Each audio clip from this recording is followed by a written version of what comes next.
서울 강남구 한복판 고요한 새벽을 깨운 것은 구급차의 날카로운 사이렌 소리였다. 중년 여성 3명이 연달아 의식을 잃고 병원으로 이송되었고 이틀 후 모두 사망 판정을 받았다. 공통점은 단 한 가지, 강남의 유명 피부과 박선영 원장의 환자들이었고 모두 에이바이탈이라는 건강식품을 복용 중이었다는 사실이었다. 박선영은 진료 기록을 조심스럽게 열람하며 환자들의 상태를 비교했다. 이상하게도 피부염증과 관련 없는 심장 부정맥, 혈압 저하 등의 증상이 동일하게 나타난 것이다.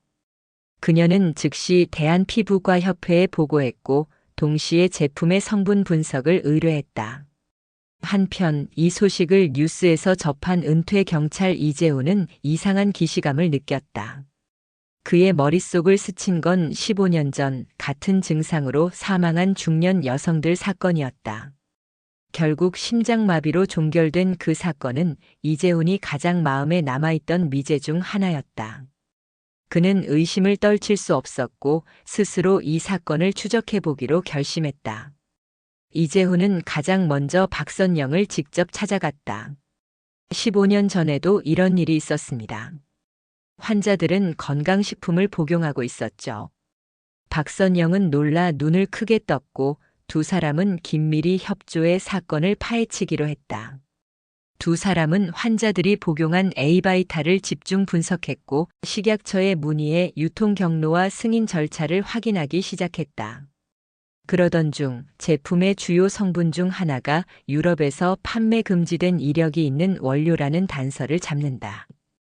문제는 한국에서는 이 성분이 아직 규제 대상이 아니라는 점이었다. 이재훈은 해당 성분이 어떻게 제품에 포함되었는지를 파고들었고 이를 유통한 회사의 이름이 김동현이라는 인물의 회사임을 알게 된다.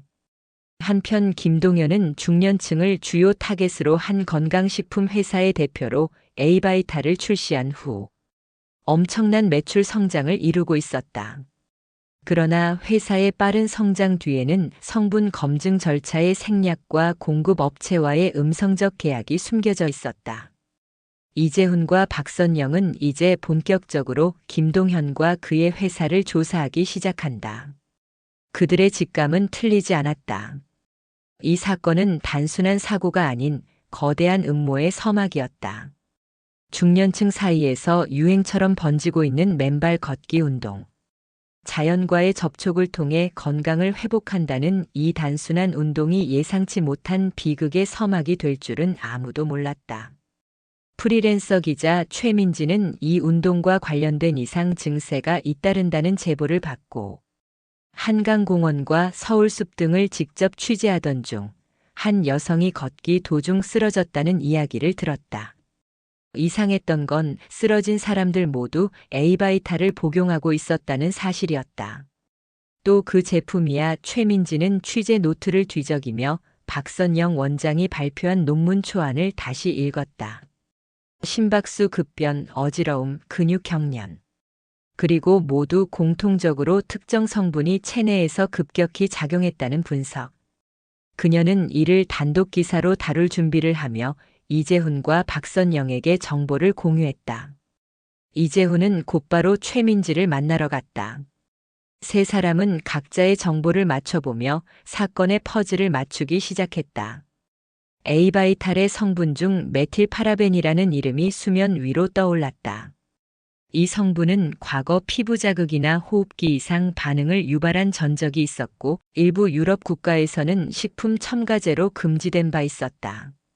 하지만 문제는 한국 내 규제법엔 해당 성분이 명확히 금지되지 않았다는 점이었다. 이재훈은 이를 식약처 담당자에게 문의했으나 돌아온 대답은 법적으로 문제는 없다는 원론적인 입장이었다. 박선영은 강하게 항의했지만 제도권 안에서는 움직임이 더뎠다. 한편 김동현은 이런 움직임을 이미 감지한 듯 했다. 그는 언론 플레이와 SNS 마케팅을 강화하며 제품이 중년층 건강 회복에 탁월한 효과가 있다는 인식을 퍼뜨리려 했다. 그의 회사는 점점 더 많은 투자자와 고객을 끌어들이며 덩치를 불려가고 있었다. 이대로 두면 안 돼. 이재훈은 단호하게 말했다. 그는 김동현의 회사가 과거 미제 사건에도 연루되어 있었을 가능성을 의심하기 시작했다. 정체를 감춘 채 김동현과 거래했던 해외 원료 공급업체에 대한 단서가 드디어 드러났다. 바로 홍콩에 기반을 둔 메디크로스사. 과거 수많은 가짜 건강식품 성분을 공급하던 악명 높은 회사였다. 최민지는 이 정보를 바탕으로 특종 기사를 준비했다. 그러나 그녀가 기사를 송고하려는 순간 뉴스 서버가 해킹을 당한다. 누군가 이 사건의 진실이 밝혀지는 것을 두려워하고 있었다. IT 보안 전문가 정우성은 서울 시내 병원들과 협력해 운영 중인 건강 모니터링 앱의 데이터 분석 업무를 맡고 있었다. 최근 중년층 사용자들 사이에서 갑작스러운 심박수 급변과 이상, 혈압 패턴이 빈번하게 나타나고 있음을 발견한 그는 이를 시스템 오류로 의심했다. 그러나 데이터를 추적하던 중 한 가지 공통된 단서를 발견했다. 문제를 겪은 사용자 대부분이 동일한 건강식품, 에이바이탈을 복용하고 있었다. 정우성은 즉시 자신의 오랜 친구인 이재훈에게 연락을 취했다. 형, 이거 단순한 제품 이상이 아니야. 데이터가 너무 명확해. 이재훈은 즉각 반응했고 박선영과 최민지까지 모여 정우성의 데이터 분석 결과를 검토했다. 박선영은 심각한 표정으로 중얼거렸다. 이 정도면 독극물 수준이에요. 데이터상 이상 패턴은 특정 배치에서만 발생하고 있었으며 이는 특정 시점 이후에 생산된 제품과 일치했다. 이들은 해당 배치의 유통 경로를 역추적했고 결국 김동현 회사의 위장 공장 중 하나로 연결되는 단서를 확보했다. 그러나 문제는 여기서 끝나지 않았다. 정우성의 서버도 해킹 시도가 감지되기 시작한 것이다. 외부 IP에서 지속적인 침입이 시도되었고 정우성은 이를 방어하며 침입자의 정체를 추적하기 시작했다. 그리고 드디어 내부에서 접속된 로그 하나가 포착된다. 김동현 회사 내부망이었다. 이재훈은 이를 증거로 삼아 김동현에게 공개적인 질의를 보냈고 김동현은 이를 강력히 부인하며 오히려 법적 대응을 예고했다. 그러나 시간이 지날수록 증거는 하나둘씩 김동현의 음모를 입증해주고 있었다. 정우성은 앱 사용자 중 이미 심각한 부작용으로 입원한 사례들을 수집했고 해당 환자들이 모두 특정 조건하에 제품을 복용했음을 밝혀냈다. 하지만 김동현은 한 발 앞서 있었다. 그는 언론을 통해 경쟁사의 음해 공작이라며 여론전을 펼쳤고 자신의 회사 제품은 아무런 문제가 없다고 주장했다. 여론은 갈라지기 시작했다. 진실을 밝히려는 네 사람의 노력에도 불구하고 김동현은 수백억 원 규모의 로비를 통해 제도권을 장악하고 있었다. 결정적인 증거가 필요했다. 그때 정우성은 하나의 메시지를 받는다. 15년 전 그 사건, 김동현이 그때도 관련돼 있었어요. 발신자는 익명의 제보자. 이재훈은 손을 꽉 쥐며 말했다. 이번엔 끝을 본다. 익명의 제보자는 충청북도 제천에서 일하고 있는 전직 식약처 연구원 윤상호였다. 그는 과거 15년 전 미제 사건 당시 김동현의 이름을 문서에서 본 적이 있었다고 밝혔다. 그때도 이상 성분이 문제가 되었고 원료 유통을 담당한 업체 중 하나가 에이스 메디컬이었어요. 그 대표가 바로 김동현이었죠. 윤상호는 떨리는 목소리로 말했다. 이재훈은 윤상호를 보호하겠다고 약속하며 모든 자료를 요청했다. 윤상호는 15년 전 사건 당시 제출된 보고서를 몰래 보관해왔고 그 보고서엔 메틸파라벤이 비공식적으로 유통됐다는 사실과 김동현의 이름이 명확히 기록되어 있었다. 그 문서는 곧 네 사람의 결정적 무기가 되었다. 정우성은 이 문서와 함께 앱의 건강 데이터를 조합해 가상의 시뮬레이션을 제작했다. 에이바이탈을 복용한 이후 환자의 심장 박동 변화, 혈압의 급격한 상승과 하강, 그리고 이후의 치명적 부작용까지를 3D 모델로 시각화한 영상이었다.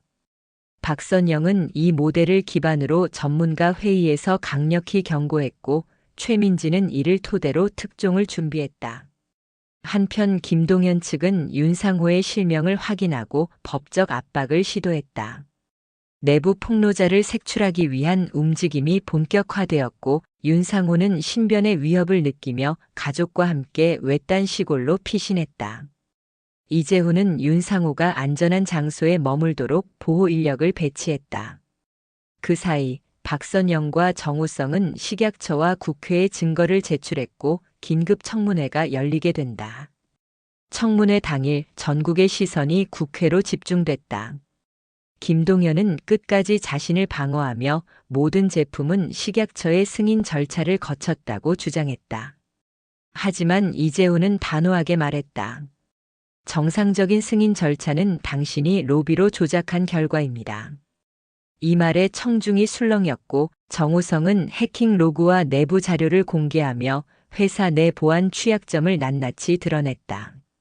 최민지는 청문회 당일 오후 7시 온라인 신문에 진실의 문서라는 제목으로 특종을 내보냈다.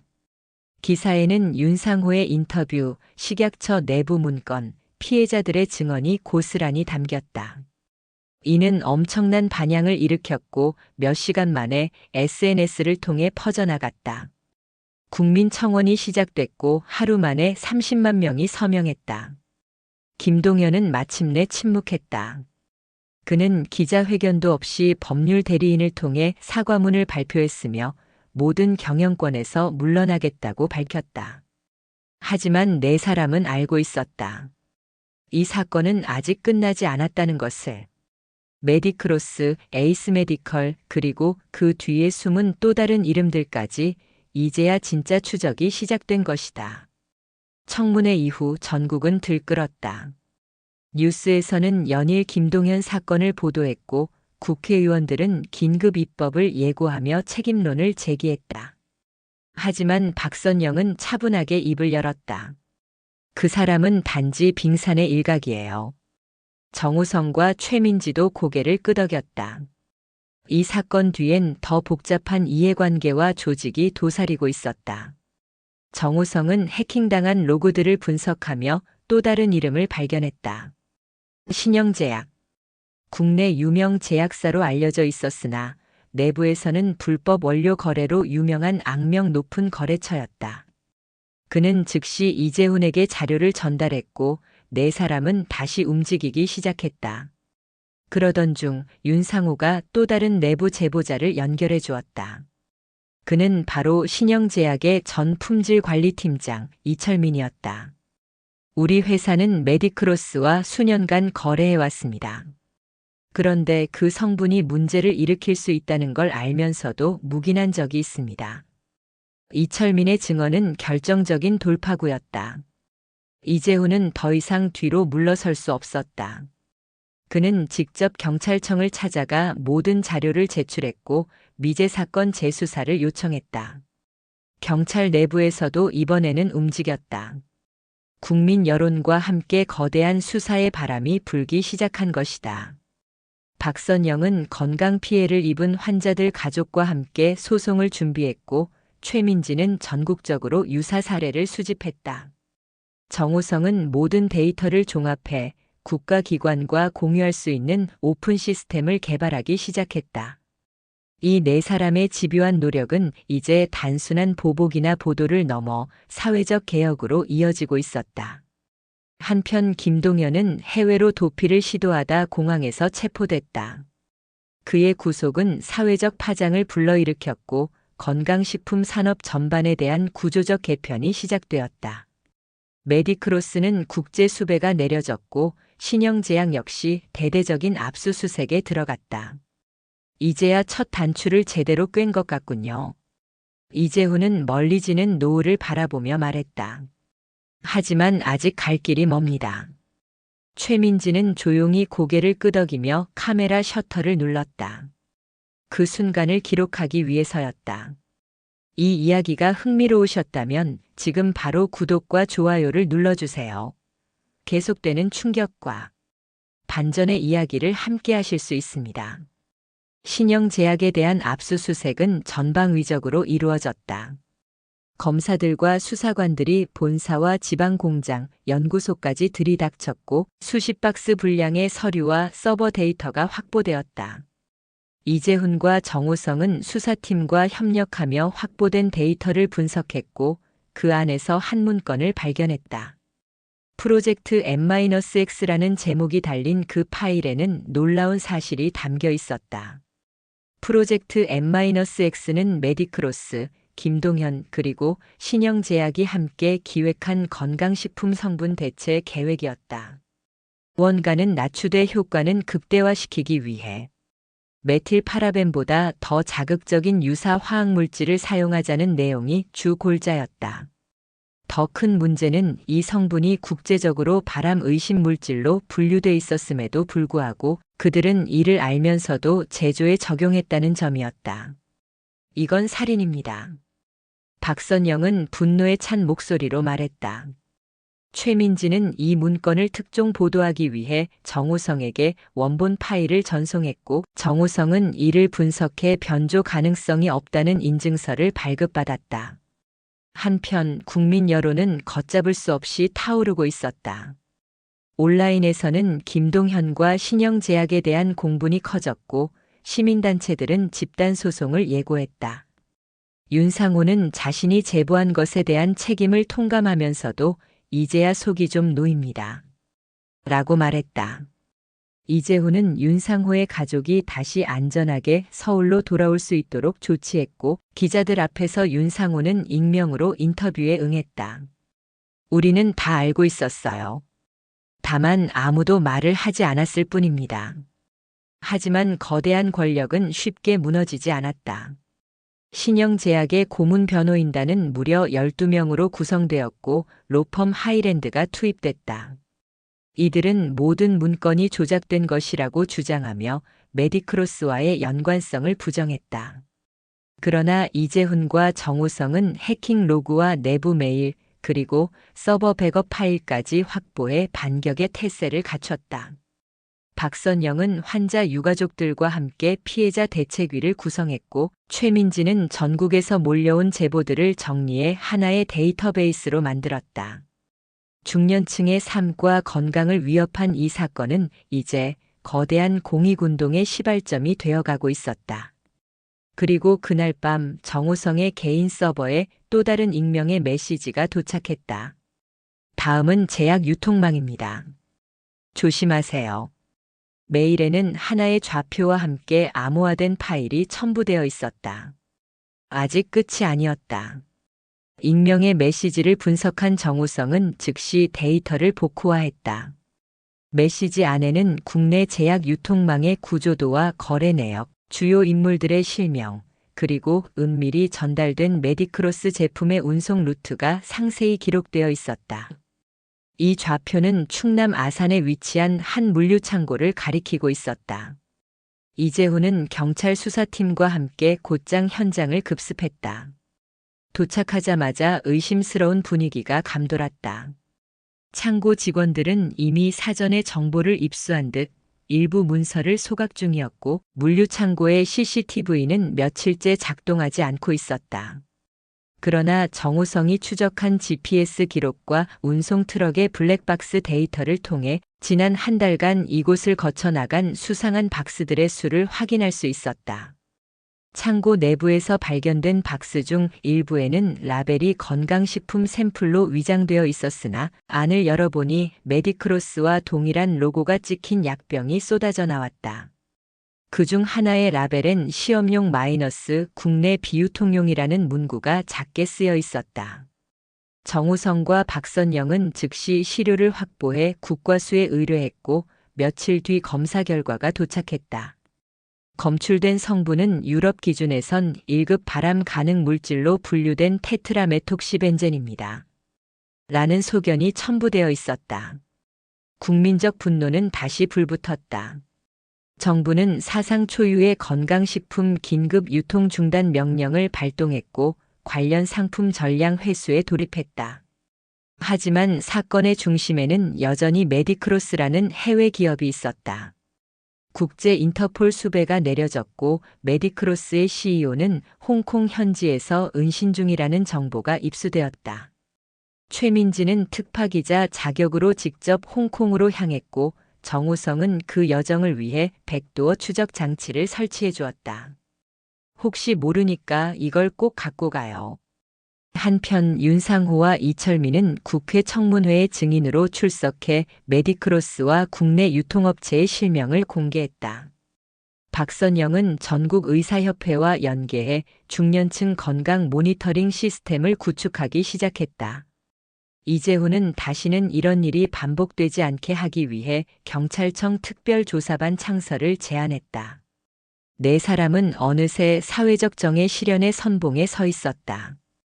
그리고 그 과정은 단순한 사건 해결을 넘어 국민 건강권 수호라는 더 큰 사명을 품게 했다. 그러나 이들은 알고 있었다. 아직 마지막 단추가 채워지지 않았음을. 홍콩으로 떠난 최민지는 메디크로스 CEO의 은신처로 알려진 고급 빌라 단지를 추적하기 시작했다. 그녀는 현지 통역사와 함께 움직이며 신분을 감추고 인터뷰를 가장해 접근을 시도했다. 며칠간의 잠복 끝에 마침내 한 남자가 늦은 밤 빌라로 들어가는 장면을 포착했다. 그는 바로 이 사건의 핵심 인물 리엔 하오였다.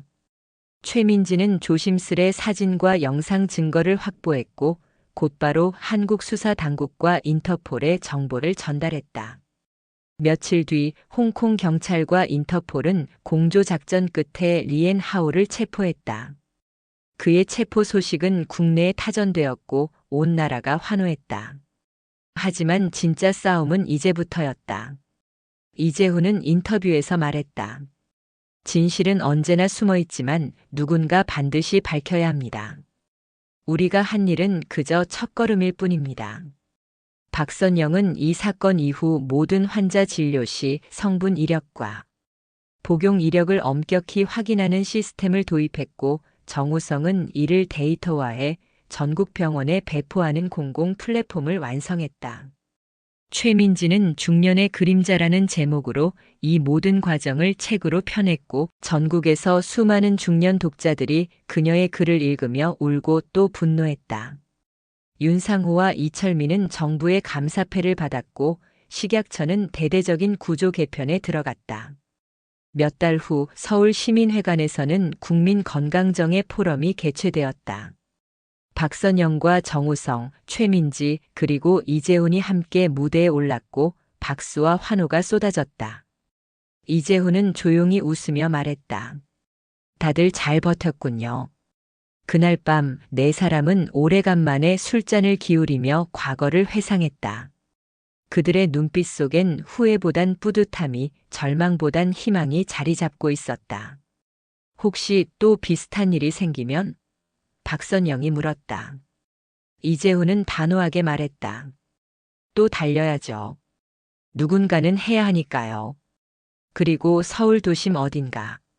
어두운 창고 안 새로운 상자가 조용히 쌓이고 있었다. 라벨엔 익숙한 문구가 적혀 있었다. 건강한 삶을 위한 기적의 성분. 또 다른 그림자가 서서히 다가오고 있었다.